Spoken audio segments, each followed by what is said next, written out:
Hello guys, today I will be showing you how to use Incognito mode in Google Chrome.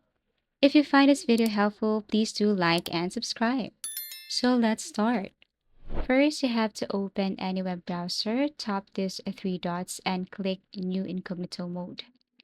Here, you can just search whatever you want. You can also sign in to your account. Now, there are tons of reasons and advantages of using Incognito.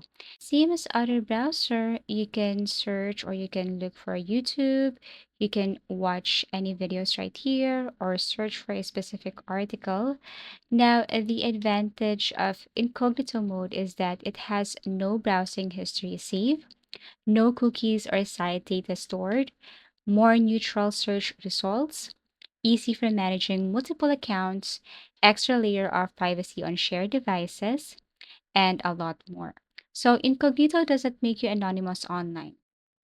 Your school, or let's just say your internet provider, employer, websites you visit can still track your activity. As you can see, using incognito, I have visited different sites, but if I go to history or if I go to recent search, I cannot see this one.